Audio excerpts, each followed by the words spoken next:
Okay, good evening, everyone. It is 7:05. I'm so we're gonna start the program. Happy to see so many people here tonight. Welcome. My name is Chris McAllister. I'm the clubhouse manager at the Harmony Club. I'm so pleased to see such a great turnout for tonight, and especially pleased to see so many returning people taking advantage of our wine and spirit series, even though it's virtual. It's certainly been good to see you all on the screen. It's nice to have the following. I also want to acknowledge and welcome Jake Cahill. Thanks so much for being here tonight. We're super excited to garner some insight from you and learn about some of these whiskeys as we taste. I'd also like to acknowledge Brad Harris, our club president, who's logged in tonight, and Olivia Moravec, who helped coordinate tonight's program, who after probably 4 or 5 of our wine master classes, I can probably say is our resident sommelier. She had a last minute conflict and had to bow out tonight, but she's here in spirit. Tonight's program is a guided tasting of Japanese whiskeys with Jake Cahill. Before we begin, I have a few housekeeping announcements though. First, as I mentioned, I'll be muting everyone throughout the presentation. Please monitor your muting. You can unmute yourself if you have a question. You can also use the space bar on your laptop or desktop as a push to talk device or push to talk button. We encourage you to submit questions in the chat feature located in your Zoom toolbar. I will monitor the questions and do my best to answer all of them or throw them to Jake throughout the presentation. We'll also have time at the conclusion of tonight's program for a little open forum Q&A time. Feel free to keep your video on or off tonight, whatever you're most comfortable with. This session is being recorded and will be added to our virtual clubhouse resources available on the club's website and our mobile app, which if you haven't downloaded our mobile app, I strongly encourage everyone to do so as it's an easy and useful resource for all things Harmony. As always, I also encourage members to stay informed with the clubhouse happenings through our e-newsletter and staying up to date with our events calendar on our website and our mobile app. Our e-newsletter is sent every Sunday afternoon for the week ahead. And now about tonight's program, that's all of my club announcements. Tonight's program features delicious Japanese whiskeys and a guided tasting with Jake Cahill. Jake, thanks again for being here tonight. Jake is a spirits specialist and educator for the longtime distributor Skurnik Wine and Spirits, who I like to do a lot of business with. Jake is responsible for educating consumers and industry professionals on various types of spirits that exist throughout the world. However, his own true self-proclaimed passion and focus has always laid across the vast and historic category of whiskey. So I'm going to go ahead and pass it off to Jake. Jake, I'm going to spotlight you, and you're all set. I'm going to be controlling tonight's PowerPoint presentation, so just let me know when we go to the next slide. Fantastic. Thank you, Chris, for that awesome introduction. Great. Well, thank you for taking some time out of your evening to spend some time drinking and tasting and learning about Japanese whiskey with me. I'm very honored and privileged and nervous to be here. But this is a real pleasure, getting the opportunity to work with you guys. This is my first time working with Chris and with the Harmony Club on one of these digital seminars, and I hope it's not my last, and I hope I live up to Olivia's shadow, which I know she casts a big one. So 4 times over, she's set the bar pretty high. We are going to jump in. Chris gave me a really nice brief introduction. I don't like talking about myself very much. It makes me feel uncomfortable and makes my cheeks red. So the only thing I will say is that I have been doing this for quite a while, and I did get my start in wine. Formally educated in wine and everything, but I very quickly connected with the world of spirits, more specifically with the world of whiskey, and just that it was much more kind of casual, and it wasn't as nose turned up. It wasn't as snobby. It was much more welcoming and a little bit more blue collar, and I've always loved that. But that world has evolved very much in the last 10 years, and Japanese whiskey in particular is one of the ones that has really exploded within the last 5 to 10 years in the US. So it'll be really exciting to chat about that with you guys this evening. I know we're kind of limited on time, so let's just jump right in and get to the presentation, and we can get that. You guys have your samples in front of you. You should have 5 whiskeys. This is going to be a semi-guided tasting for sure. There is going to be a slide and a conversation about each whiskey and each producer that you have in front of you. But I would like to encourage you guys, you're in the comfort of your own home, you're using your own glassware, it's your whiskey, please enjoy it throughout the presentation. There's nothing worse than listening to someone talk about what booze and not being able to enjoy it. So please, if you want to join me, I've already poured a little bit of the first whiskey, the Akechi blended, in my glass. And I will be enjoying that and sipping on that until we get to that slide, when we will talk about it a little further. So salute, and I do invite you to drink along at your own pace. I want to just throw in there, Jake. I'm sorry to interrupt. I want to just throw in there. We had made and provided tasting placemats for everyone at home who got their whiskey kits from the club. To be honest, I didn't know in which order you were going to taste them. So everyone, just please pay attention to the names on your tasting placemats. I didn't put them on there in any particular order. Oh, I can tell you right now the order. So the order we're going to taste them in is going to be the Akashi blended, the EY tradition, the Ichiro Malton Grain, the Matsui Mizunara, and then finishing with the Akechi. So if you guys want to take a second to play a little chess with your samples. That's perfect. Actually, it's the 3 across the top and then the 2 bottom. So I think it was fortuitous then. We lucked out. Cool. All right. Awesome. Sorry. Okay. So Chris, if you wouldn't mind firing up the presentation whenever you're ready and sharing your screen with everyone so we could get that rocking, that would be awesome. And you guys can stop staring at my mustache and we can move on. The world of whiskey is vast and historic, and seeing more change on a day-to-day basis now than probably ever before, especially with the age of the internet and how fast information is coming, and the fact that we can ship all over the world. We can literally get pretty much anything everywhere when we want it. I do want to spend a little bit of time talking just like briefly about the category and its past. So whiskey in general as an umbrella, just so if anyone is a little bit less informed of what that means, whiskey as a world term means that it is a distilled spirit that has been distilled from cereal grain. Pretty much any cereal grain goes, that has been aged in some amount of time in a wooden barrel. Cereal grain, wooden barrel. That's literally it as far as a world definition of what it means for something to be whiskey. Now, every country, and sometimes even specific categories, almost as specific as like AOC laws when you're talking about French wine, things like that, have extremely strict legal definitions of what whiskey can mean in their country or their state. So when you think about something like Scotch, Scotch has to be made in Scotland. It has to be aged at least 3 years in Scotland, and it has to be made from a cereal grain. It's almost always malted barley or something with malted barley in it. But those are really the laws of Scotland. So with Japan, just very briefly, what is Japanese whiskey?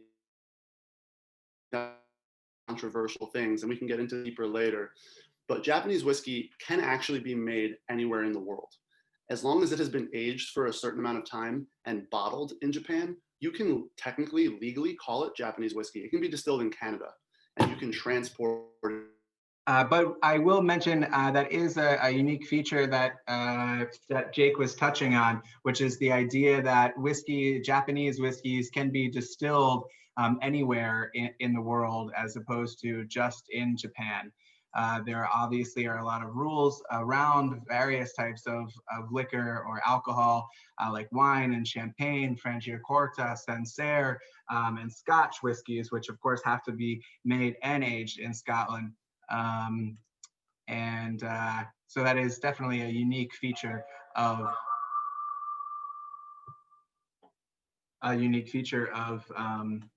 Japanese whiskey. So then that begs the question, are there Japanese whiskeys, so-called, and where are they bottled if not in Japan? Yeah, that's a great question. One of the good things about Japanese whiskey or the people who make it in Japan is they're not shy. They're not trying to hide what they do. A lot of them, the Japanese are known for being very detail oriented when it comes to a variety of industries, and whiskey is certainly one of those. And so they'll be very upfront about if it's aged on a boat in the water with Mizunara oak, or if it's made someplace else in Scotland and then brought to Japan. So Jake, I see you're back on, but that's a great question, Mrs. Gross.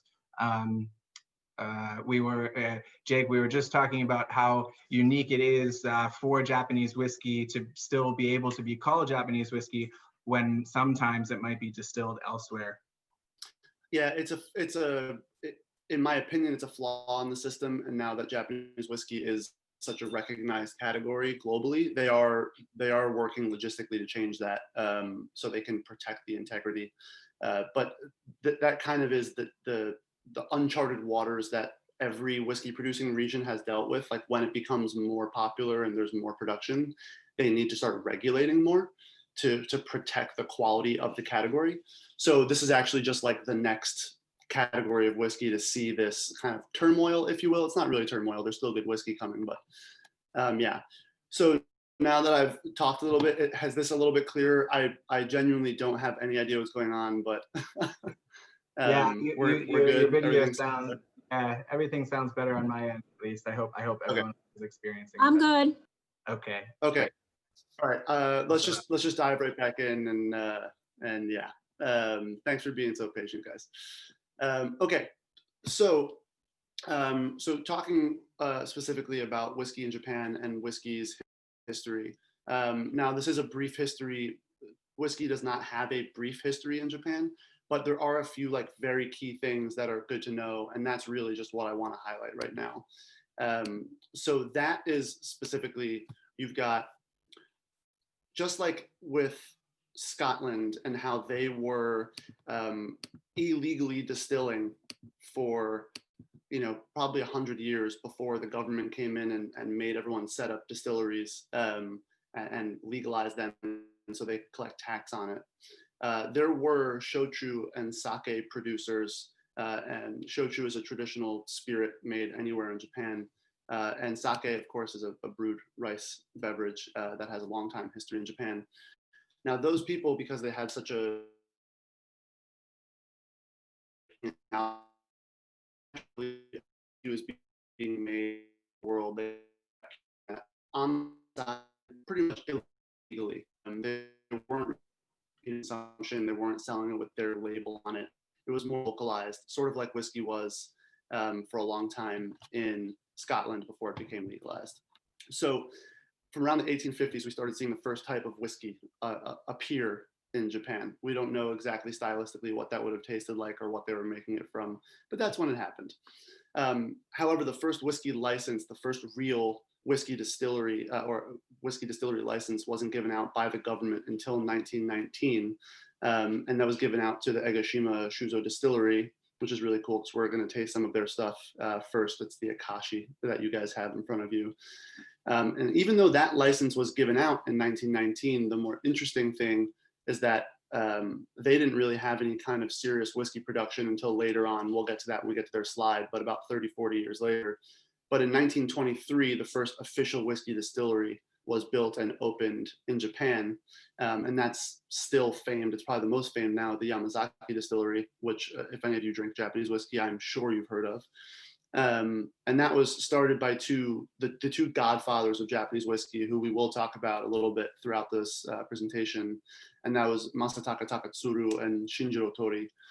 So Suntory, Shinjiro Tori, that was his family's company for hundreds of years. They were beverage makers and got into alcohol. And then Masataka Takatsuru was really the brain behind the production of the whiskey. And he started his own distillery in the 1930s after he worked with Shinjiro for 10 years at Suntory. So this really interesting dynamic where like Shinjiro had the money and had the resources and had the prestige of beverage making in the family. Masataka Takatsuru had the production knowledge because he came from generations of shochu producers and then moved to Scotland. He was basically paid by Shinjiro Tori to go to Scotland to learn how to make whiskey. They sent him to college at the University of Glasgow, how to become a chemist. And then he went and had an internship and a job for years at Springbank Distillery, one of my favorites down in Campbelltown. Fell in love with a Scottish woman, married her, and then they moved back to Japan in the early 1920s to help set up this distillery. So pretty amazing that the two biggest players from back in the 1920s really set the building blocks for what we still have, almost 100 years later in Japanese whiskey. And we wouldn't be anywhere without them today, probably, because they didn't shut down when things got hard. So there were a lot of smaller distilleries other than these two that we're definitely focusing on when we talk about Japanese whiskey's history.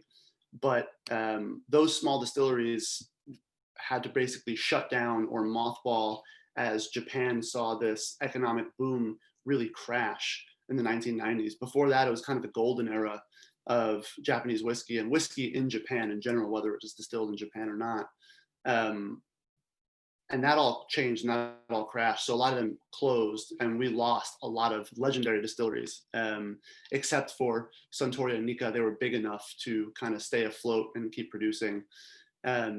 So that's kind of the brief overview of the history of Japan. A fun side note that I didn't put up on here, but Suntory had a real tough time even getting Japanese whiskey to take off in Japan for the first 17 years of their existence.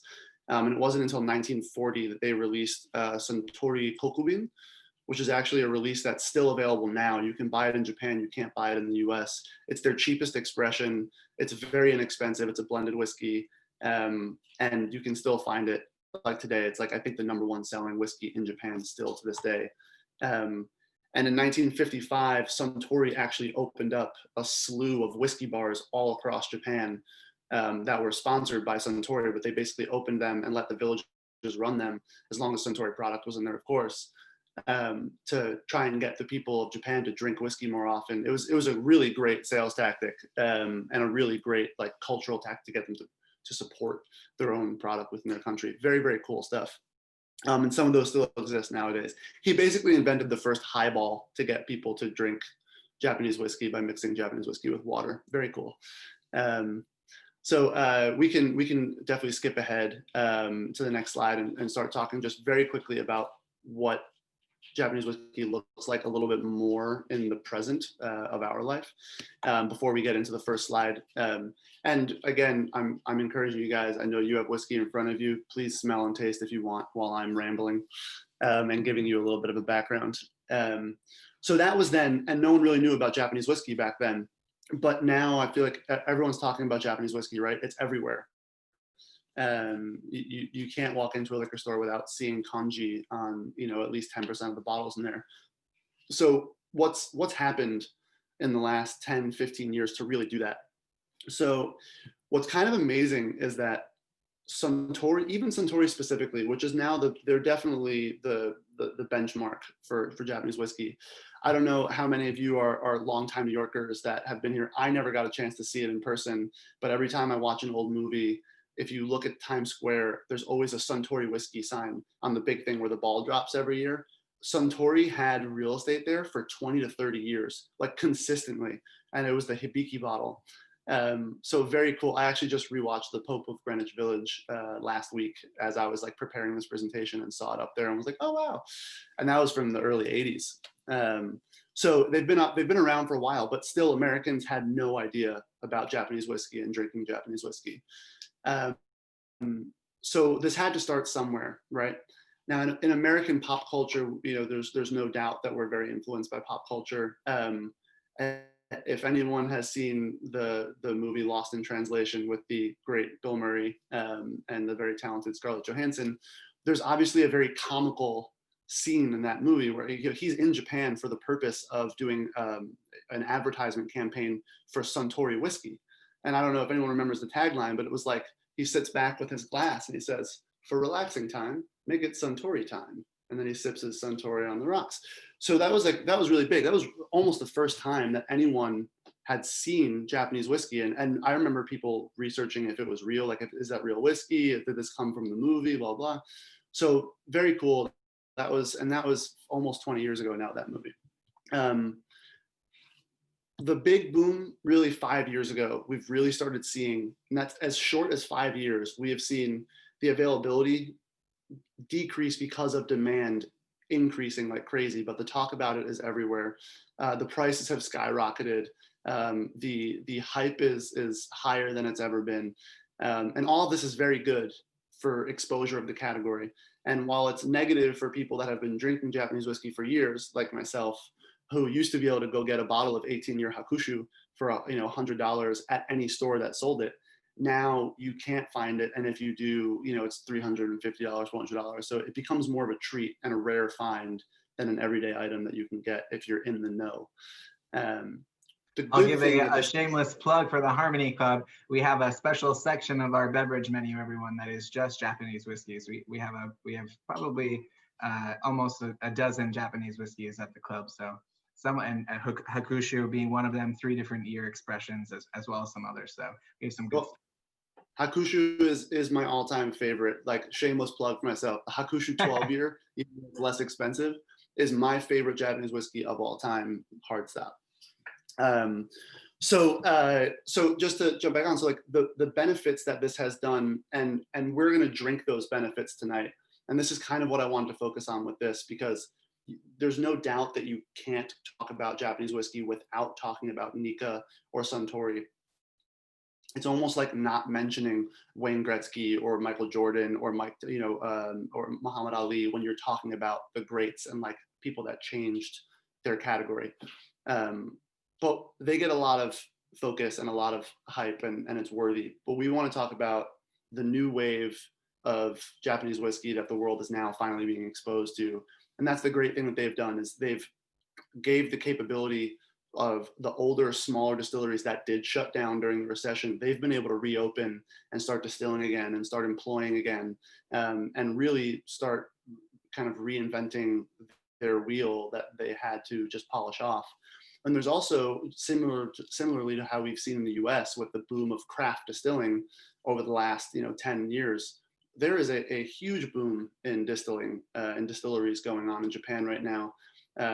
And that is not a bad thing. They are picking each other up in the category, and we'll get into this, but the Japanese are so good at this that them expanding the category is really just doing all good things for us and good things for the category, as opposed to hurting it. So I think we're in good hands here. So why don't we go ahead, now that we've talked a little about the past, a little about the present, we can skip ahead. Let's get into the fun part of this. Let's smell some whiskey together. Let's taste some whiskey together. And let's talk about these great families and these great producers and how they make these whiskeys. A quick note, I know you've done a bunch of these, and I'm sure you guys are all expert wine tasters now, and know how to swirl and sniff and know what to look for in the glass and everything. I do just very quickly want to talk about tasting spirits, because it is a bit different than wine. And the only thing I really don't want to see you do, this is like a full disclaimer, is take as big of a sip as you might when you're tasting wine, because your palate will get knocked around a little bit. And the other thing is, when you're smelling or when you're nosing, especially if you're using a wine glass, with wine, you can really get in there and push around and smell.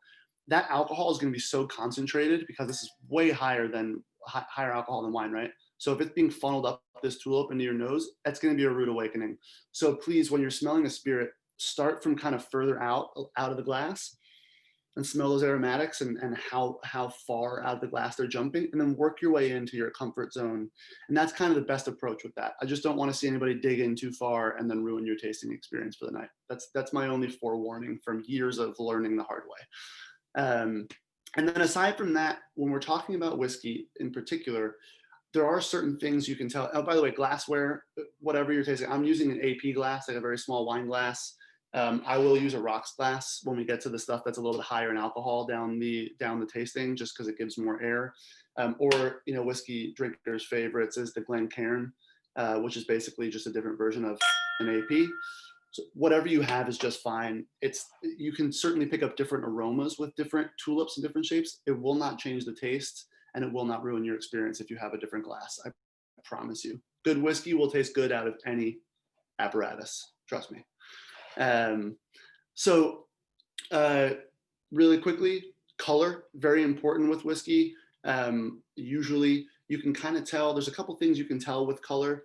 If you're talking about something like Japanese whiskey or Scotch whiskey, you're going to look at color and you're going to look at depth.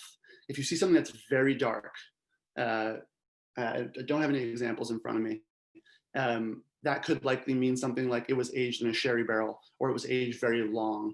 If you see something that's a little bit lighter in color, a little bit more kind of straw, pale gold, yellow, that could mean that it's a little bit younger. That could mean that it was aged in an ex-bourbon barrel or finished in a Sauternes cask or things like that. So color does have some kind of influence, and we can go deeper into that with questions or anything like that. And then taste. The only thing I have to tell you when you're tasting spirits is you want to sip twice. You want to take a tiny sip first to let your palate adjust, because it is high alcohol. No matter how good the spirit is, it's still at least 40% alcohol, right? Some of these are up to 55%, which is quite high. So you want to give your palate just a little chance to adjust, take a little sip, let it roll around.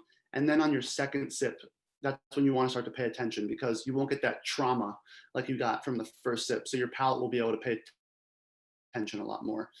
And that's it. The boring stuff is over. We can start tasting and drinking some whiskey now.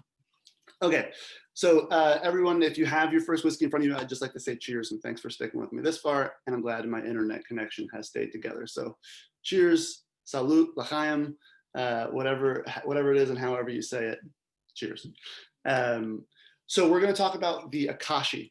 So the Akashi blended, I know you guys have the small sample bottles in front of you, but I want to show you what the actual bottles look like. So this is the Akashi, and it's a blended whiskey. So Akashi blended is actually like very near and dear to me, because this is one of the first whiskeys that was brought into the US that is not produced by Suntory or Nikka. This was like one of the first companies to realize, I think the American market is starting to recognize Japanese whiskey seriously. I think we should send our whiskey to America. And this is the first bottle that they sent, was the White Oak. Before they had a lawsuit, they can't call it White Oak anymore, thanks to a winery out in California. And now they are Akashi blended. So Akashi blended is made by the Egashima Shuzo distillery. Now the Egashima Shuzo distillery is located in the Hyogo prefecture of Japan. If you have the slide in front of you, you can see right where Hyogo is. It's on the south part of the main island. And the only reason I stress the location for whiskey is because the aging is so particular depending on where you're located. So these guys are located pretty far south where it's warmer, and they're located right in Osaka Bay. So they actually get a lot of maritime influence on their whiskeys, and they also age a little bit quicker because of that heat that during the daytime, during the summer, it ages a little bit faster. These guys are in their 9th generation of being a family-run distillery, which is really cool. So they've been distilling for well over 120 years as a sake brewery and as a shochu production. But they make whiskey about 4 months out of the year. Very small operation still, even to this day. They just hired their full-time 7th employee. So they're making moves. They're a big operation over there. Specifically about this style of whiskey, this is a blended whiskey. Now, what I mean when I say a blended whiskey is that it is a combination of grain whiskey and malt whiskey. Malt whiskey is a lot easier to explain because that's what most people are accustomed to when you think about Scotch. You think about Scotch single malt. And single malt is always 100% barley, 100% malted barley. So that's what this is. So when I'm saying a blend, it's a blend of malted barley whiskey that has been blended together with grain whiskey. Grain whiskey can be made from any grain, as the name would state. It's usually something like wheat or rye or corn, something that has a very high yield, that doesn't have very difficult sugars to work with. You're not gonna malt it usually because that's more expensive. It's usually a little bit less expensive to make. And you're also usually distilling it on a column still. So you have a column still versus a pot still. Pot still produces a fatter, more dense, rich spirit. Column still, although you can customize it, usually produces a more kind of light and bright, focused spirit that will be a little bit more fruity and a little bit lighter in body. So you take those things that are aged separately, you blend them together. And that's what the Japanese have really been known for. And that's what has really been their claim to fame, is their blending precision. So when we're talking about blends and when we're talking about Japanese whiskey, traditionally, we're talking about blends that are done in a traditional Scottish style. The Japanese took almost 100% of their influence in whiskey making from the Scottish. So there's a lot of similarities between Scotch whiskey and Japanese whiskey. Okay, so this is a blended whiskey, as we said. So it's a combination of grain whiskey, and for these guys, Akashi is using wheat and rye. And then you've got your malt whiskey, which is 100% malted barley. And 100% of that malted barley is distilled at Egashima Shuzo in Japan. I stress that again because we talked about earlier, not all Japanese whiskey has to come from Japan. So I just wanted to circle back. I like to highlight when that is the case. They do bring in their grain whiskey from Scotland because they're such a small operation, and that's not uncommon. Even the big guys like Suntory and Nikka do that. That's not a hit. Grain whiskey is way less expressive of terroir and place than malt whiskey is. So they bring that in from Scotland because they're such a small operation. Don't do that. And then they age it on site, and then they blend it together. So aging, so your maturation for this whiskey is taking place mostly in ex-bourbon barrels. So that means that the grain whiskey itself was placed in ex-bourbon barrels, barrels that used to hold bourbon. And because you legally cannot use a barrel that has been used to age bourbon more than once in the United States, if it's a bourbon barrel, you have to use it once, and then you have to get rid of it. So that goes to Scotland, that goes to Mexico, that goes to the Caribbean, so they can be reused to age spirits. So this is ex-bourbon barrel, and the malt goes into ex-bourbon barrel as well. So that's why you'll get a little bit of, if you smell, you can smell that ex-bourbon barrel influence, which will be a little bit sweeter, almost like vanilla. It'll have a little bit of coffee, toffee vibe to it. You do get a little bit of like a light fruitiness off of this. And that's from the grain whiskey for sure. There's also a little bit of smoke and a little bit of peatiness, if anyone can pick up on that. It's very faint, nowhere near like a big like Isle of Malt from Scotland or anything, but that little bit of smoke is there for structure and depth, and again, an ode to the Scottish style. Aside from the ex-bourbon barrels, they're using a little bit of shochu barrel, which is just more of a texture thing. That's pretty rare and very unique to Japan, and not everybody does it in Japan. But the sherry barrel is the other thing that's worth focusing on, because sherry is, aside from ex-bourbon, sherry is the most commonly used barrel, hand in hand with ex-bourbon for aging malt, whether it's in Scotland or in Japan or in Taiwan or Australia, you name it.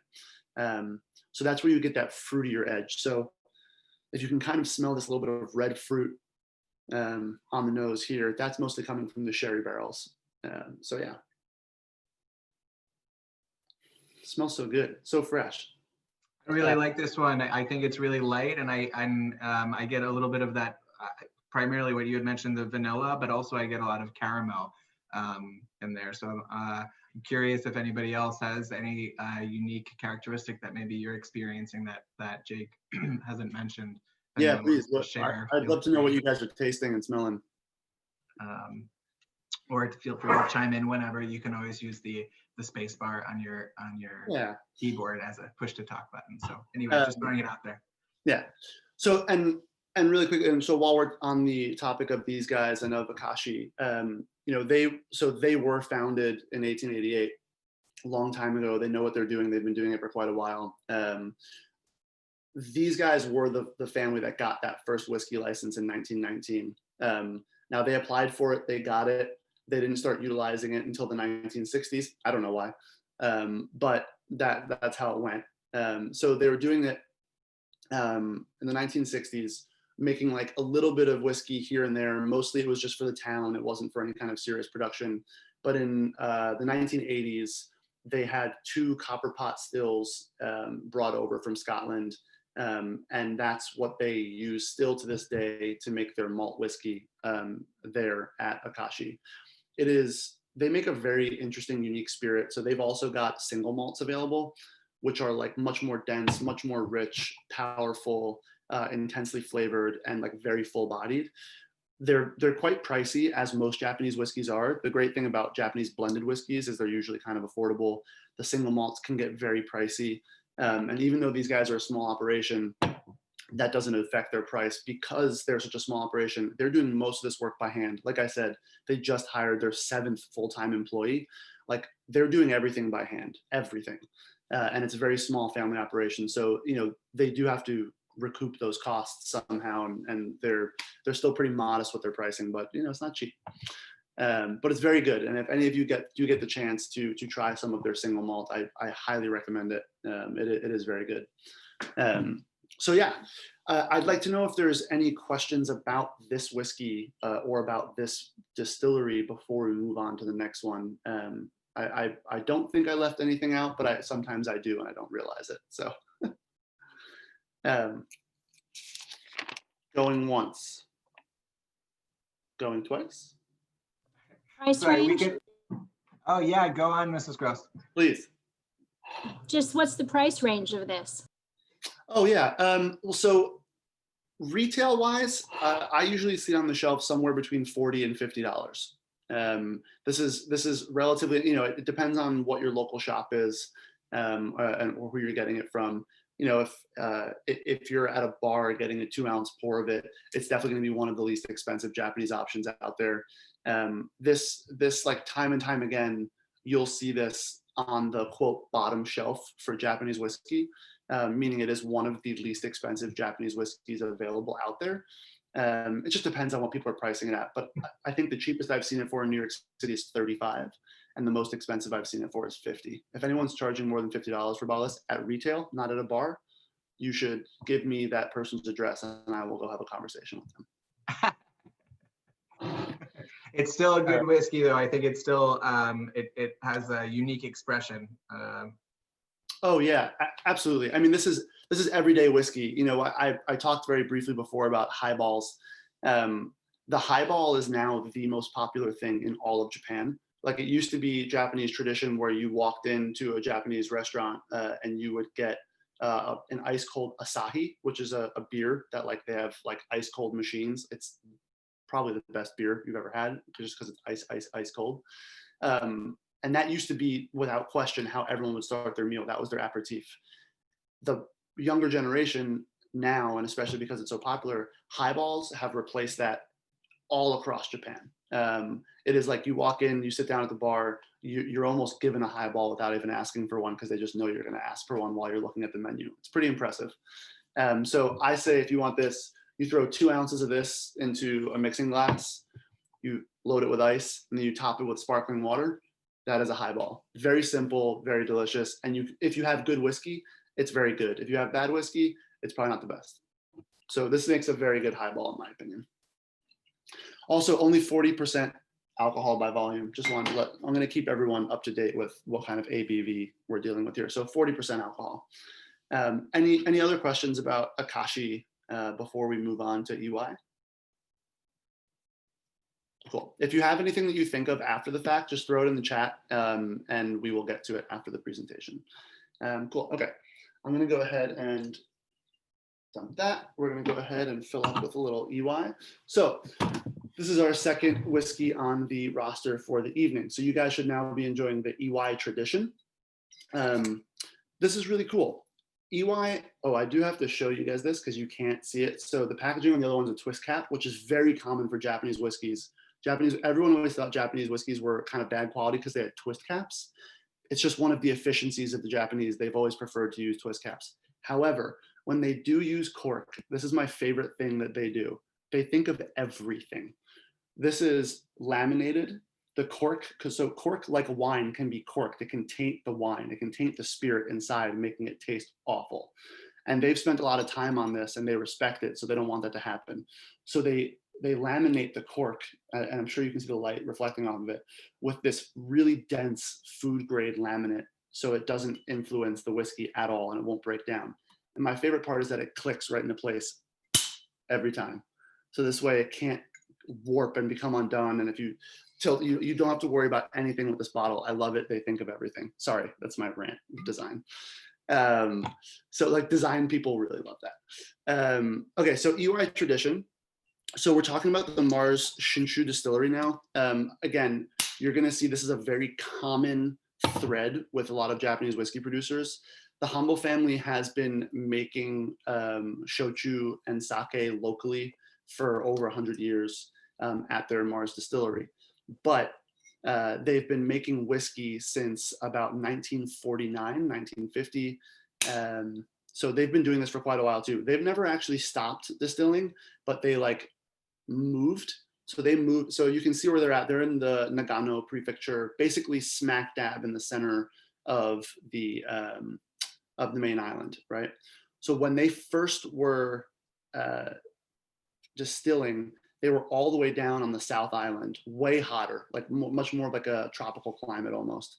And then the family moved in the 1950s to Nagano, where they are now. So they never really stopped distilling, but they had a brief pause because of their move. Kind of, it's not like packing up your 1-bedroom apartment when you have to bring a distillery with you, you know? Specifically this whiskey in your glass, now you're gonna notice the color is a fair amount darker than the other one, than the Akashi was, right? Again, we're talking about a blended whiskey here, but this is a really fun opposition to the Akashi.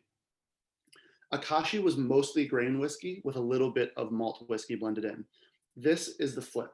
So you've got mostly malt whiskey with a little bit of grain whiskey blended in. Now that's why a lot of people kind of prefer sipping on this and they prefer blending with that. I'm not saying that's the right or wrong way to do it, but these are people's preferences. Because this drinks a little bit more like a single malt, it has more heft to it, it has more body to it, it's a little bit more oily in texture. And that has mostly to do with the fact that it's mostly malt whiskey and that malted barley is a little bit richer and a little bit more dense. I do want to point out, just because I don't want to lie to anyone, it's a little bit darker, and I wish I could tell you that that's only because it's aged a lot longer. Usually as a whiskey ages longer, it will get darker and extract more color from the wood. This does have a little bit of caramel coloring in it. That is legally allowed in pretty much every category of whiskey except for bourbon. Also, it's not uncommon. This is, although if I were making this whiskey, I would not add coloring. I would just deal with it being lighter in color. It's extremely common for Scotch whiskey, for Japanese whiskey, everyone to add caramel coloring, to make it look darker, which they think is more appealing to people, but it's also for color consistency. Because they're such a small operation and they're doing things batch to batch, there can be color variation, and they don't want that because they don't want the consumer to think they're getting something different every time. So while I personally wouldn't put caramel in my whiskey, some people do. It doesn't really affect the flavor that much if you're using a little bit. It's not going to like sweeten it very much. It's more for coloring and consistency than anything else. So I just wanted to get that out of the way. So that's always a good question to ask if you're trying a whiskey for the first time. Is it caramel colored? So this whiskey was aged in a combination of ex-bourbon, which we already talked about as the most common and probably the most efficient way to age whiskey. You've also got sherry cask, and then you've got a combination of wine casks. So these guys are using, wine cask can mean anything. They're using a combination of sherry barrels and I think Burgundy barrels, so red Pinot Noir barrels. So yeah, so I can see some comments coming like very brief. I'm trying to ignore it, but I can see it kind of in the corner of my eye that there's like, this is a little bit rounder, it's a little more malt forward, it's a little bit thicker than the other one. For sure, that is 100% accurate. It's also a little bit less aromatic. I think it doesn't jump out of the glass as much as the Akashi, but it once you get in there, the flavors are a little more dense and they're not as top note. They're a little bit more like mid note and a little bit more fat and round. And yeah, that little bit of smoke, that little bit of peat is there on the palate, deceptively not really there on the nose. So what's really cool, these guys have only been available in the US for about 3 years or so. And again, this is because of the distilleries that paved the way for them. But they've very quickly developed a name for themselves amongst whiskey enthusiasts because they have a few limited releases that come out around this time of year that are single malts. And their single malts are, again, not cheap, but they're very cool. And they have this really interesting series called the Lucky Cat series. And if there's any cat people out there, the distillery finds like one lucky cat, and they actually put the picture of the cat on the label, which is very kitschy, but like it's a great way to collect them and know the difference of the labels. And there's different editions every year. They're really getting into it. They're a small family, they're a small production, but they're really having fun with it. So I think that's very cool. And they're playing around with different cask finishes. They make really, really interesting stuff. And they're definitely a name that is worth remembering and seeking out sometimes if you want to try something a little bit different. And they've also reopened their distilleries back in the South Island that they had originally. So they have 2 distilleries now. Again, like people are really banking on Japanese whiskey not going anywhere for a while. And they also have a different aging facility all the way on the South Island, where they're bringing barrels that are distilled up on the Central Island and then down there to age, because they age so differently down there. So they're playing around with the different aging effects of the different parts of Japan as well, which is really cool. So yeah, any questions or comments or any asides about EY? Oh, well, since we talked about price on the last one, I would say this one is a little bit more, again, it's so variant to where you're buying, but in New York City, I've seen this go for, I think as little as 50 and as much as 65, but you're looking at somewhere around the 50 to 55 range for this guy. So again, not very expensive. Like this is kind of everyday status. AV, What was that question? the alcohol content? Oh, I'm sorry. 40, again, same as the Akashi. Which again, very, very common. Like, with blended Scottish whiskeys, that was always the tradition. With single malt Scottish whiskeys, it was usually 43 or 46. So again, they took that hint from the Scotch. Okay. I do like that you mentioned that they have the other distillery down south, and I think that is one of the cool things about Japan, since there is so much coastalness there. You mentioned the first one and also this one, that it ages differently with the difference in humidity, etc. And that kind of is understandable, it goes without saying, but there are a lot of Japanese whiskeys out there. The one that comes to mind, I think it's Cahill, which they age their whiskey, or some of their expressions, they age it in the Mizunara oak, but on barges out in the water, so that the sun and the humidity constantly makes the barrels expand and contract, and it really influences not only the color, but the flavor as well. So I think that's one of when you talk about the precision of Japanese making whiskey, that is one of the things that come to mind for me. Yeah, this would be a much longer discussion if we were talking about the influence of nature on the aging process of whiskey, because really the aging process of whiskey is so important, because you get about 80% of the flavor from the barrel, and where that barrel is living is very important. We can get into that a little bit later, but yeah, you'll see stylistically very different flavors and textures when you have something all the way from the south, which is because we're tasting some stuff that's from down south, and then our last whiskey is all the way north on Hokkaido, and I think you'll be able to feel some differences there. Okay, I think we're ready to move on. I did also just see the time, and I apologize. So I'll certainly speed things along here. I'd love to spend all night with you guys, but I'm sure you don't want to spend all night with me. Okay, so this is a cool one. It's this one. If we were talking about hype and prestige and like saving my big guns for last, I would certainly have this be the last whiskey in our lineup.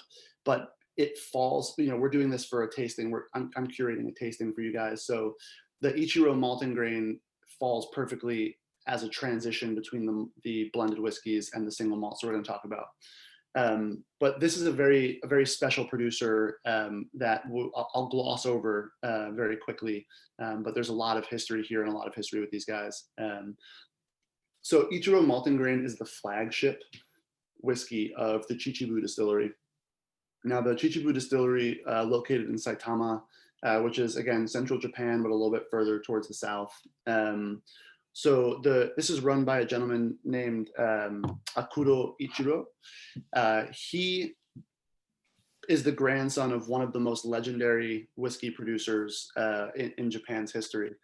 So his grandfather opened the now legendary Hanyu distillery, and that was in the 1940s, kind of right before, even before people really cared about Japanese whiskey. He took a chance, and that this family has been distilling, has been making beverages for well over 200 years, 300 years. So they opened that distillery in 1940. Now Hanyu had to be closed because of the recession. They closed in, I think, 1999 or 2000. I can't remember the exact year. And he had a lot of leftover whiskey just sitting there and still aging, but he had no way to sell it. They went bankrupt. So Akuro really saw that whiskey in general as a category was on the rise in people's interest globally again. And he banked on the fact, and he was also just like really proud of what his grandfather and his father had done and wanted to continue that legacy, which is so important in Japanese culture. So he started up a new distillery called the Chichibu Distillery in 2004 in Saitama to keep that tradition alive. Fast forward 16 years to now 2020, his whiskeys have become nothing short of legendary, iconic, and are some of the most sought after whiskeys in the world, not just Japanese whiskeys, like whiskey in general. They are so sought after. He releases like drops every year because he is a small, hands-on, like everything is done by hand. Everything is done by nose and taste and smell, and it's such an old school tradition. He will never be a place, I shouldn't say never. He doesn't want to become a place that is like Suntory or Nika and has these huge capabilities. He likes doing this stuff personally by hand. So he's a small operation. And because of that, there's so little of it. And because that, the hype is real. So this though, he realizes that like, you can't do that. That's not a good business model. That's also bad for people that don't have hundreds of dollars to spend on whiskey, but want to taste some legendary, well-balanced, beautiful stuff. So in he walks with his namesake. I mean, he named this after himself. So if he doesn't believe in it, I don't know, what you would do. This is again a blended whiskey, but this is very unlike any of the blended whiskeys we've had. Now you guys can see the statistics on your screen in front of you. I'm going to say them again. This is the positive side of what I was talking about before about Japan being able to bring in whiskey from outside and still being able to call it Japanese whiskey. So he works with producers all around the world. And if you're talking about whiskey, there's 5 major producing countries that really have a pedigree of whiskey making. And that's Japan, the US, Canada, Scotland, and Ireland. This is a tribute to all of those places and to basically the history of whiskey in the world as seen through his eyes. So this is mostly 10-year-old Chichibu distillate, 10-year-old Chichibu malt, which is the oldest. He hasn't even actually released a whiskey that's that old yet. He's releasing a 10-year this year. So he blends in some of his oldest stuff, some of his best stuff into this. And that's blended with a selection of Scottish, Irish, American, and Canadian whiskeys that age in their home country from anywhere between 3 and 20 years. He brings them to Chichibu, and they're aged there on site for another 2 to 3 years before they are masterfully blended together. He plays around with them a little bit and then bottles them and puts them out.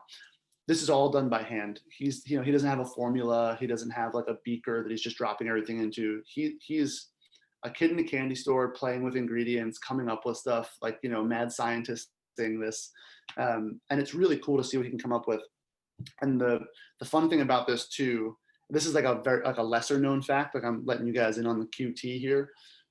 On the back label, there's a little tiny number in the corner that you can always see. So that's a 12. Those are batches. He doesn't like to let people know that this changes batch to batch, but it does change batch to batch. So you can actually, this is stuff that's relatively affordable. It's usually like an average of $100 to $110 on the shelf. You can buy a bottle of this a year and treat yourself, or more or less, if you don't like it. But like you can have a collection of batches, 1, 2, 3, 4, all the way up to, I think he's up to batch 14 now, 6 years later. So that's pretty cool too. Does also, by the way, add a little tiny bit of his grandfather's legendary Hanyu Distillery whiskey into every batch. My guess at this point, with how much money he's making off selling those, it's probably just a teaspoon, but it's still there. And that's pretty cool because none of us will ever be able to taste Hanyu any other way other than that little spoonful that he puts in here. So let's talk about this whiskey. So this is 46.5% alcohol. This whiskey is not colored. This whiskey is not chill filtered. This is as pure as it gets. The only thing in here that is not whiskey is filtered water. Very beautiful. It's a combination of casks. It's mostly ex-bourbon casks, so he's really not doing anything fancy with this. He wants the whiskey to be the spotlight. I want to throw in there, you were talking about the batches, and it is unique that these are small batch whiskeys. For everyone who got their whiskey from the Harmonie Club, you are drinking batch number 19. Oh, wow. 19 is up to already. Yeah, batch number 19. That's great. I just looked, I had, of course, I saved a little bit for me guys and for tonight's tasting. And so it's batch number 19. I just checked the end of the bottle. I mean, this is so different than the first two. I think the first two are so classically Japanese blended whiskeys. Like when you think of Japanese blended whiskey, you think of things like Akashi and like EY. Those are textbook. What Ichiro Malt and Grain is a testament to the true mastery of how important the blender and the person behind the barrel is, in my opinion. I mean, these whiskeys would have never even met. You know, even if they were on a dating app together, they would have never come across each other's slides. You know, they're not even in the same country. It's like, you know, so he brought these amazing ingredients together from all over the world and then created this really beautiful balanced thing from here. And, you know, maybe this batch isn't your thing. Maybe this whiskey isn't your thing because you like richer single malts or you like peat and this isn't very peaty. But undoubtedly this is balanced and textured and non-abrasive. And if this was my introduction to whiskey, I would never look back, personally. Sorry, I dropped something. So with that said, any thoughts on this? Any tasting notes on this? Did anyone have any questions about Chichibu or Ichiro or this whiskey?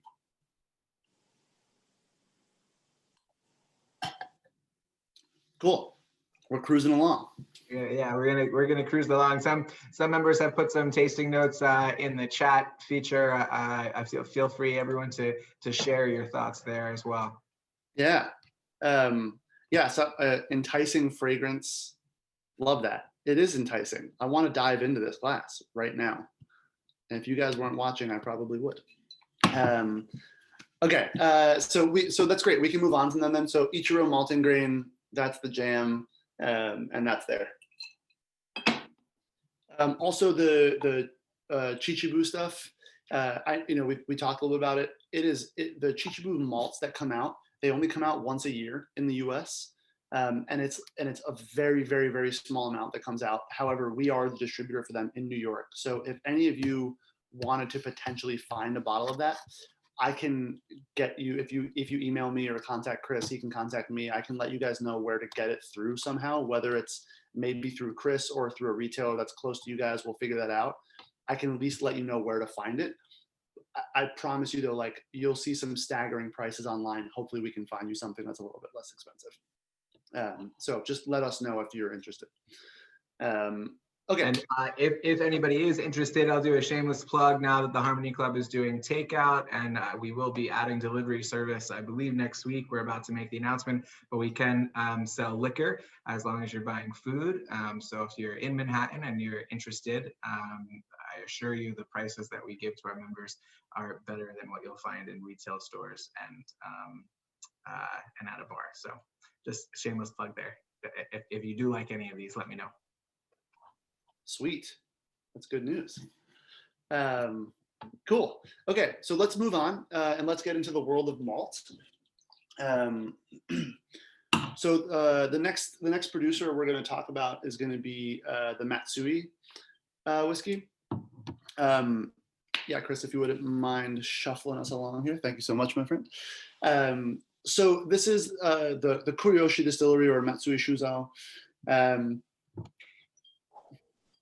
Love this bottle, so pretty.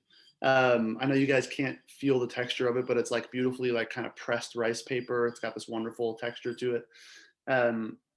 So this is a distillery. They're located in the Tottori Prefecture, which, as far as Japan goes, is like one of the most picturesque places to be. It's mostly national park up there, so it's very green, very lush.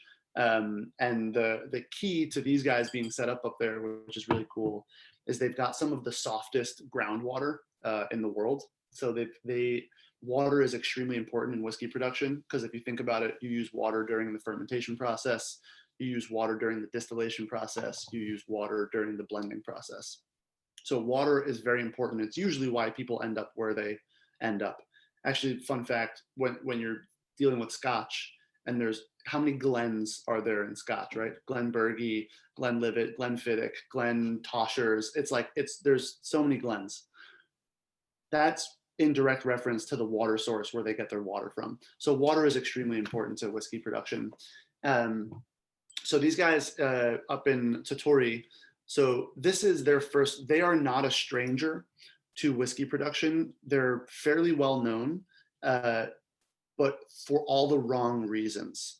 And I'm gonna say that because there's a light at the end of the tunnel. The Kuryoshi is their more popular brand, and that is whiskey that is sourced from Scotland and aged in Japan and bottled in Japan, and they call it Japanese whiskey. Now, a lot of purists like myself will say, well, that's not really Japanese whiskey. It wasn't distilled in Japan, so why would you call it Japanese whiskey? And fair enough. Purists don't like them. They don't like that, but they are honest about it. So I respect that, at least. This, however, is 100% distilled by the Matsui distillery in Japan, with all Japanese raw ingredients, which is a really nice touch. So this is the first distillate of theirs to come to the US. That is 100% their distillate.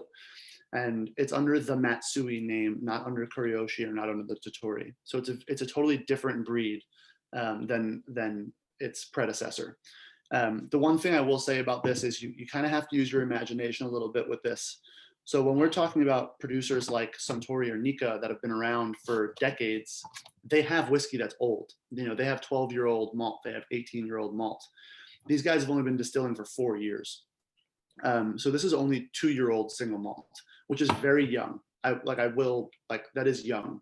This is not going to be the most complex. This is never going to be like the best whiskey you've ever had in your life. I mean, maybe it will be. I don't say that, but like most people, this is a little bit young for them. This is what I will say, and this is why I wanted to put this in to the tasting. This is very good young distillate, and it does show you building blocks, and I did want to show you where whiskey can go. I'm sure a lot of you have had older whiskeys, and this is why it's interesting to see whiskey in its youth, because you often don't get to. This also has an influence from a specific type of barrel that I wanted to show you guys, and that's really the more important thing. So the more important word on this is Mizunara. So going back to the slide here, this is single malt distilled 100% at Kuryoshi. It's double pot distilled, just like every other malt that we've had so far. Aged in 100% ex-bourbon barrels, so you're not getting any influence from any wine casks here. And then it's finished, which means it's transferred to a different barrel, into a hybrid barrel of ex-bourbon barrel and Mizunara. Mizunara is Japanese water oak. It's basically a Japanese oak tree. It's very rare. Now it's becoming a little more popular because it's in vogue, and it's become a sought after thing. But Japanese oak trees or Mizunara trees take 200 to 300 years to mature fully before you can harvest them to be made into a barrel. So it's extremely wasteful and not very sustainable to make those trees into barrels. Also, just the idea of cutting down a living thing that's been for 300 years just to make a barrel out of it, like kind of dumb, but whatever. It does have fascinating effects on whiskey because of the properties of the barrel. The grain is very, very tight, which means that the whiskey that goes in and out, it has a harder time getting in the barrel and coming out of the barrel. But the whiskey that does go in and comes out with this very spicy, kind of dry characteristic to it. It also, another reason Mizunara is very expensive because of how old the tree is, and also because it's very difficult to cooper. It's very difficult to bend and make barrels out of. So when I say this is a hybrid barrel, the heads, which is this part of the barrel, as opposed to the round part of the barrel. I wish I had a barrel to show you guys. The kind of round part of the barrel where you could roll it on, those are the staves, and the heads are the two caps, the two flat parts. They use Mizunara heads on this. So you get a little bit of Mizunara influence on a young distillate, but it's not going to overpower the distillate. You can still taste the barley. So the Mizunara adds that little bit of spice, that little bit of freshness that normally wouldn't be there in such a young whiskey. Especially when aged in a cold climate. So Tottori is a little bit colder and a little bit more humid, so you're not going to get a lot of relationship between the barrel and the whiskey at a young age, but the Mizunara helps. So smelling this, there's no peat influence on this. It's not smoky. It's very fresh. It's very fruity. Kind of smells like popcorn kernels, like opening up a popcorn or like slightly burnt popcorn. That's interesting. I think that it's a testament to how good the whiskey will be. To have a whiskey that's this young and not that hard. It's also 48% alcohol, so quite high. It's not colored, not chill filtered. So one of the reasons why whiskeys can drink a little more easily at higher alcohol is if they're not chill filtered. They haven't had those fats and those oils separated from the distillate, so texturally it's a little bit more pleasing for the palate. But yeah, so they've made a lot of strides, and I think you can taste this. This is really good for a young whiskey. It really shows promise. It's fresh, it's fruity, it's got good texture. I'm certainly not mad at this. It's also not really that expensive considering how much hard work goes into this. I think for a full 750 size bottle, I think you can find for like $80, I would say is the average that I've seen it around. So like 70 to 80. If it was a 2-year-old bourbon and you were paying $80, that might seem a little bit harder of a pill to swallow. But knowing that it comes from halfway around the world kind of makes it easier to swallow that pill, I think. I did see a couple comments in the chat bar that this was, no bite, despite the young age. I mean, that is a huge compliment. It really is. It speaks to the texture. Someone else mentioned, it's spicier, which again kind of has this kind of fresh cracked black pepper thing to it, almost like a spice that's not like chili spice but baking spice. I like that. Yeah.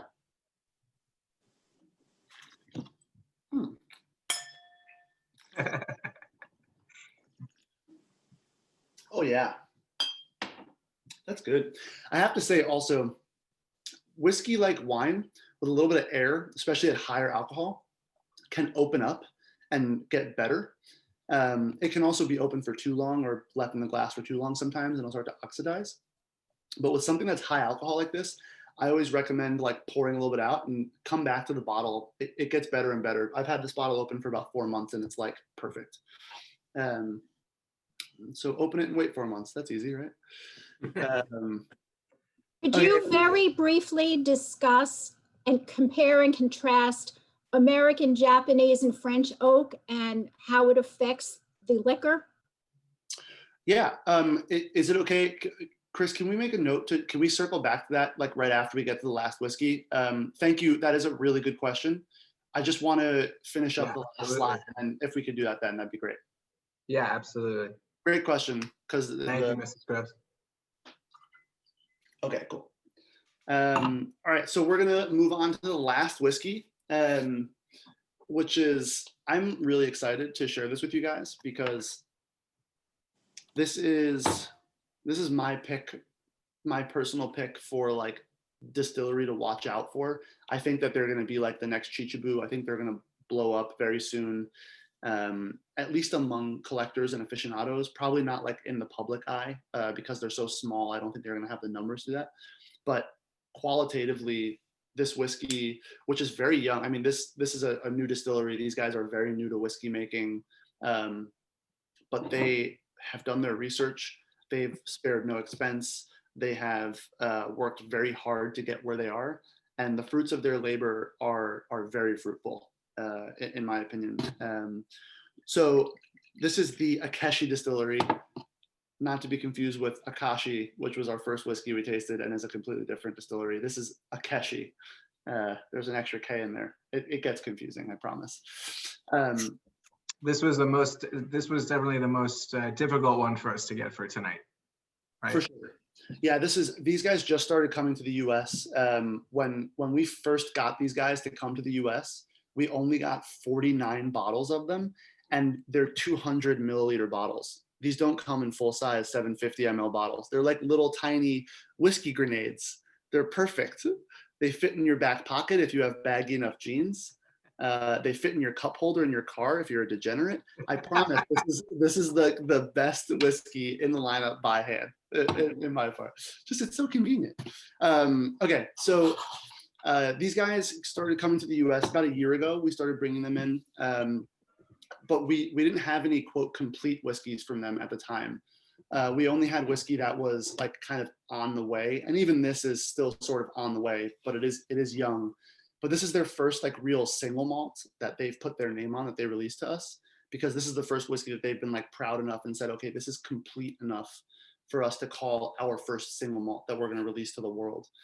Everything else was a, quote, work in progress or on the way. So the Akeshi is located in Hokkaido, and Hokkaido is the northernmost island in Japan. So you can see on the like it's way north.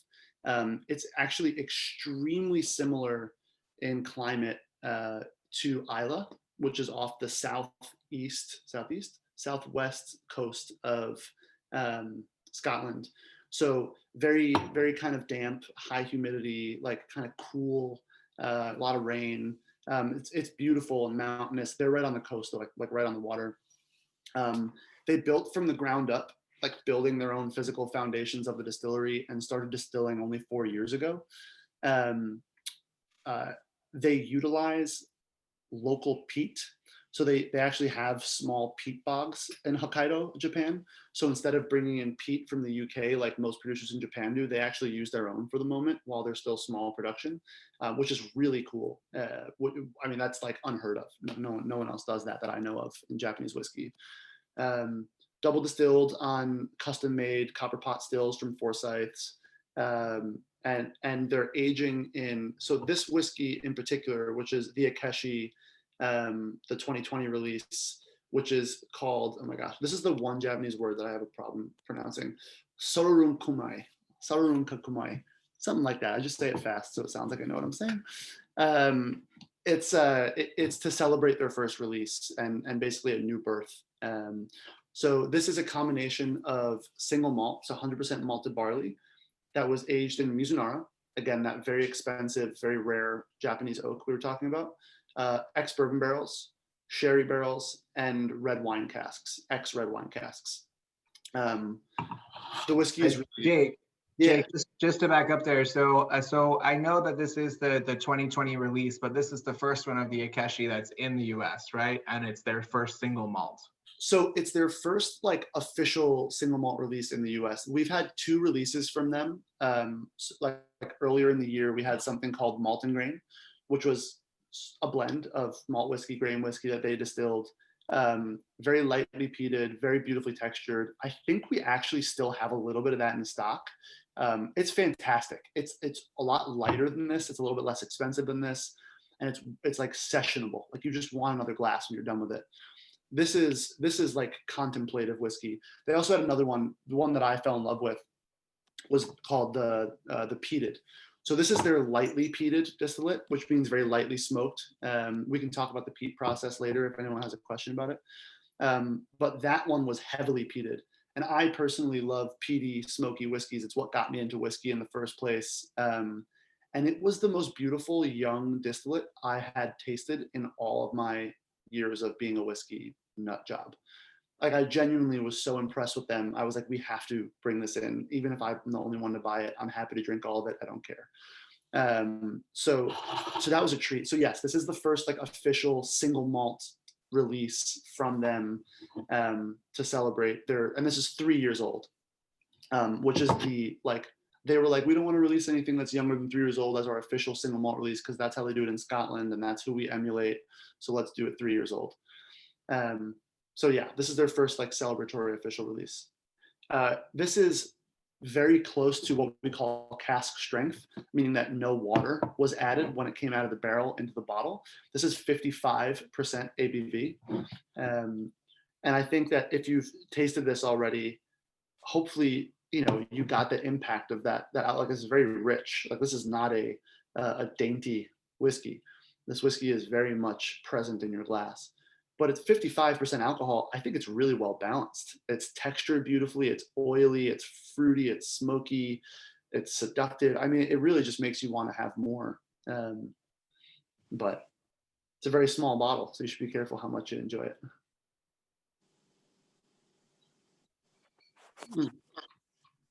And just to compare it to the others, if you're interested in the price, as Jake mentioned, these are 200 milliliter bottles, but to easily compare it to 750 milliliter bottles like the other one, if it were in a 750, it would be probably, correct me if I'm wrong, Jake, probably between 300 and 330 or $40 per bottle, based on, you know, prices in New York City. Correct. Astor Place and you know other places that have good whiskey collections in Manhattan. Yeah. I mean, you're looking at you know, around $100, and I'm saying that as like a for the 200 milliliter one. Correct. Right. You know, and that's partially just because of like that's like a normal markup, but it's also a little bit because people know that this is like a rare item, so I think that they do a little bit more of a margin on it. But if the hype is there, they'll stretch it out. But yeah, it's and again, it's harder also to find just because it's also less known right now. So like this stuff exists. We have some of it. Like I put a bunch aside at our company that I could like kind of dole out as people request it. So this isn't something that we want going to like, you know, a Total Wine upstate where they can buy all of it and sell it at whatever price they want. Like, you know, we want people, we're building this brand because I really believe in it and I really want to build them and the people that make this stuff. So, you know, we're trying to spread it out to the right places. You guys were definitely one of the right places. I'm very happy. I know I get like weirdly sentimental about whiskey brands. They're not even my brands, but like, I'm very happy to share this with you guys and to be able to talk you through it and get some feedback, whether you like it or not, genuinely, you know, but it's just nice to be able to share this with people. And that's it for the, oh, I'm sorry. Let's very quickly go to the next slide. Let me just talk about like my like stupid one-off, you know, sports analyst predictions for the weather. Like I feel like a weather. Yeah. Let me come with me and talk about the future. So like very quickly, like this is absolutely opinion based. I you know, it can't be anything other than that.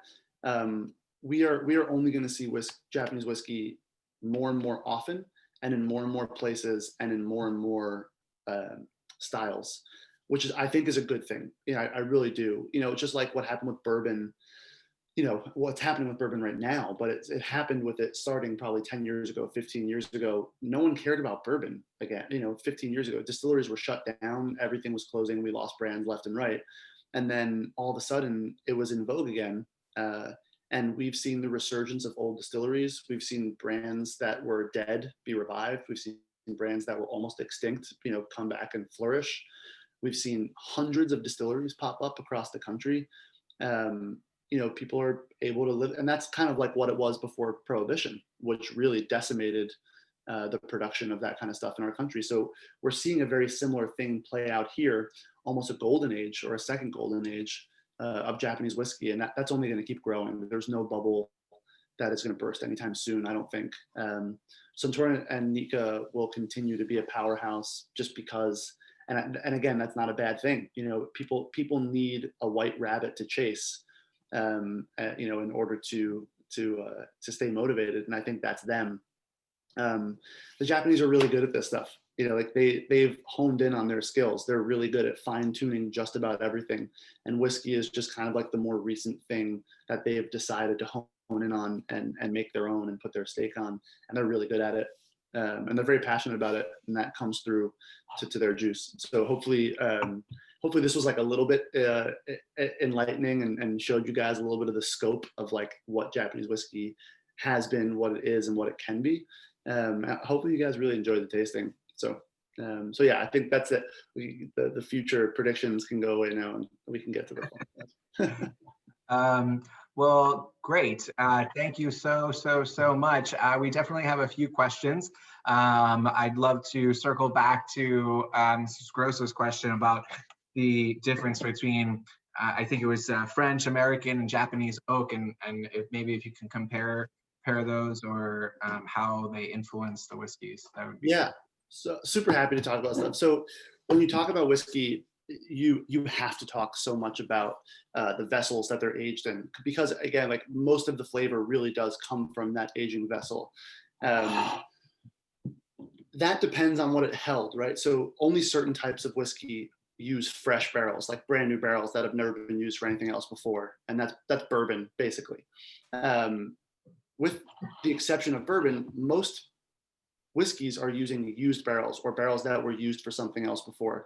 So it is more important to know what was held in the barrel before it's being used for whiskey, as opposed to knowing what type of barrel it is. But with that being said, so if you're talking about Japanese oak versus American oak versus Spanish oak or French oak or European oak, as you can call it, there's a little bit of a difference between Spanish oak and French oak, but we'll kind of bunch them together for the purpose of this. American oak is the most agreeable. It matures the quickest. So you can get an American oak tree somewhere between 50 and 100 years. And we're talking more about Quercus alba, white oak. You can use any kind of oak tree. There's like chinkapin oak, Malahala oak. You can use all of those 4 barrels, but white oak is 99% of what we use, okay? That matures very quickly. It's easy to harvest. It's very pliable. You have to season the wood after you get it, after you cut it down, and then you have to shape it and build it into those casks. But the grain is a little bit looser. So you get more of this. When I say looser, I just mean it's not as tight of a grain. So if you think about certain woods that are very dense and not very pliable, white oak is relatively pliable and is very porous. Porous is, I guess, a better way to describe it. So it's more porous, so that you get this big relationship between the liquid that's in the barrel and the barrel itself. So think about your wooden doors on a really hot, humid day. It probably swells a little bit, so when you close it, it hits the door frame, or you feel it rub the door frame. And in the wintertime, when it's cold and dry, you don't really feel that. As wood expands and contracts, it sucks things in. So if that wood is housing liquid, as it expands, it sucks that liquid into the staves, right? That's the process of aging. And then as it gets cold and it contracts, it pushes the liquid back out into the barrel. That's literally how this aging process happens and how the flavors translate. The constant fluctuation between the diurnal shift of temperature day in and day out. With white oak, you get a drastic amount. So looser grain, more influence, and the flavors are a little bit different. You get more of a vanilla, you get more of a coconut, more of a toasted flavor from it. Spanish oak or European oak, French oak, tends to be a little bit tighter grain, tends to have a little bit more of a spicy quality to it, meaning that it lends a little bit more like cinnamon or baking spice and a little bit more fruit note to it. Definitely no coconut out of European oak. It's not as like sweet. There's not as much sugars or resins within the wood. Mizunara oak, and also French oak takes a little bit longer to mature as well. I think you're looking at like 75 to 125 years is the average between harvest time. And then Mizunara oak is of course the most drastic on that. It's very, very tightly grained. They're a lot thicker and a lot bigger, and they take 200 to 300 years plus to mature to the point where they could be used for a barrel. But that grain is really, really tight.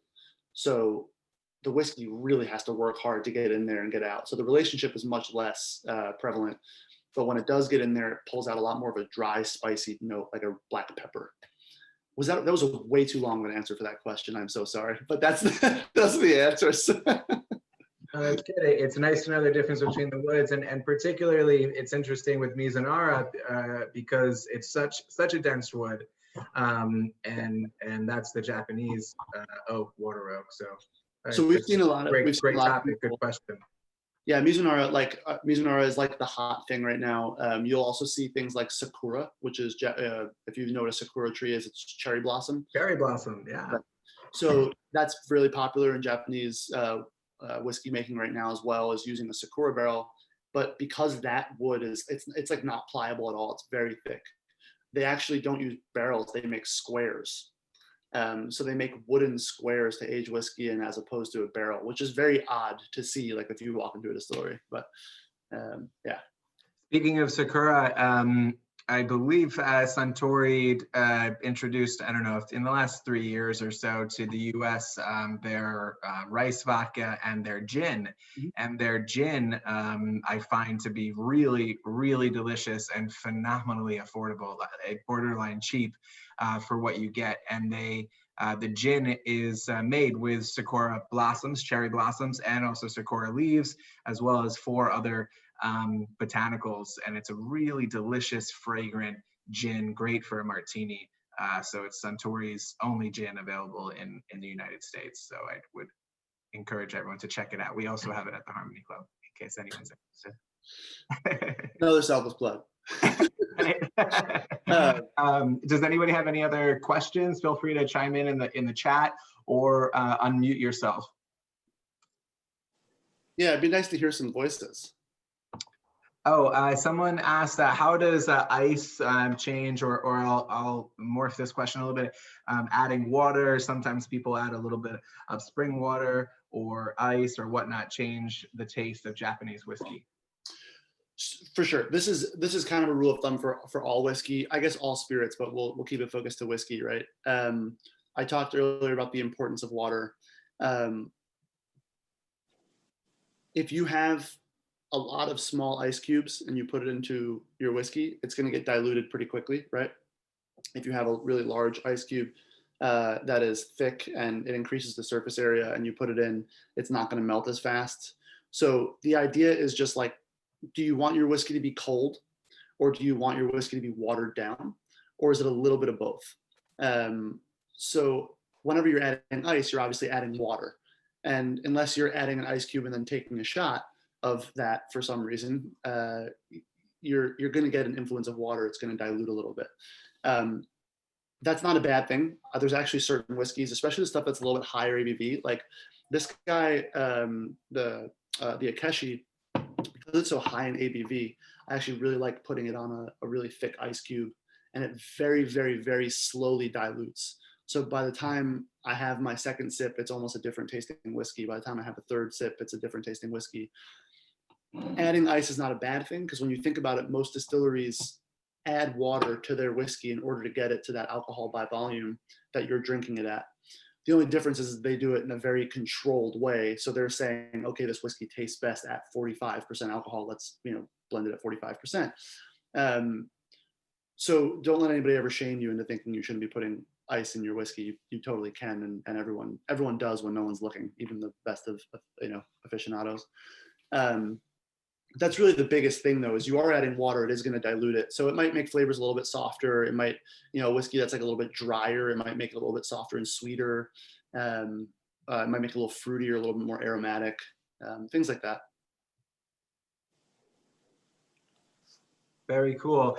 So I know we're probably running a little bit later than most of us anticipated. If anybody has any other questions, I would say now is probably the time before we close up. In the meantime, there were 2 things that you had mentioned throughout the program that I wrote down notes about that were pretty cool. At the beginning, you talked about Yamazaki, and I know a lot of our members know Yamazaki. And just a fun fact, we have several expressions of it, but the Harmony Club partnered with Suntory 2 years ago and had flown in from straight from the distillery the 3 different the 3 different combinations, if you will, of whiskeys that go into Yamazaki 12-year. So we tasted them together. I know, Gabriel, I think you were at Scotch Night that year. I'm not sure who else was there, but it was really interesting to see the 3 that go in there, and then the 4th, which is Yamazaki 12-year, all put together. It was really unique, and I think the Japanese have developed great precision in blending, and that's still considered a single malt. It's all the same malts, but they're aged at different lengths, but it's still considered a single malt. The other thing that I'll mention is at the beginning, you gave us some really good tips about drinking and tasting alcohol. And I wanted to share one other, if that's okay. A gentleman, another whiskey guy, taught me that sometimes, particularly with whiskeys, that you can put a little bit in the palm of your hand and rub it around, and that will allow the alcohol to evaporate. And then when you smell your hand, you'll get a lot more of the characteristics. So I've only tried this a couple of times, and of course I did it when I learned it, so we were already drinking. But have you ever heard this technique? He said this is what whiskey maker distillers do, so because they're in a room full of alcohol every day, that's how they actually smell the flavors that are in the alcohol. Yeah. Yes, it's not a farce. It's not a myth. A lot of people do it. You know, sometimes when you go to a whiskey tasting, it'll look, there's a bunch of like Mr. Miyagi impersonators around, just like getting ready to, you know, heal Danielson's, you know, knee right before the final match. And it's true. I think the interesting thing is, like, if it's a younger whiskey, it actually works better because you can then smell like almost the raw grain. So like if you were to take the Mizunara, the Matsui Mizunara and do it, because it's so young, I bet if you did that and rubbed, it would actually smell like freshly malted barley, or almost like bread, especially because you're heating it up a little bit. But personally, you know, I've just been doing that as hand sanitizer for years. Before, you know, as soon as COVID hit, there was a run on Purell. I was like, that's fine. I've got tons of cask strength whiskey around the house. That's what I'm using. Smells way better anyway. So, you know, that's the move there. Yeah, for sure. Very cool. Well, thank you. Thank you so much, Shake. I don't see any other questions coming through in the chat. Lots of compliments, though. Thank you to everyone who's sharing those positive vibes. Jake, loved having you here. Thank you so much. Really appreciate your generosity of time and generosity of expertise with us tonight. And I certainly learned a few things, and trying the Akeshi was special for me. I had never heard of it until you and I were curating tonight, and didn't know how rare it was. So that's pretty neat. So I'm going to go ahead and unmute everybody, and hopefully we can all give you a round of applause here. Oh, no. Hey! Yeah, good job. Good job. Thank you, guys. Huzzah! Thanks for letting me expose you guys to some stuff you've never heard of before. I appreciate people being adventurous and trying new things. So thank you for letting me do that with you guys. That's great. Thank you so much, Jake. Again, thank you all the Harmony members who logged in tonight. Thanks again to our president, Brad, for logging in tonight. Loved it. Thank you, Jake. Hopefully we'll be able to invite you to the clubhouse when things are back to normalcy and we can do a tasting like this in person. I know that Japanese is not just your only expertise when it comes to whiskey. So no, any challenge, bring it on. I'm down to help. All Look right. forward to meeting you guys in person sometime. Great. Well, so long, everyone. Thanks again. Stay safe in the snow and stay warm. Take care. Cheers, everybody.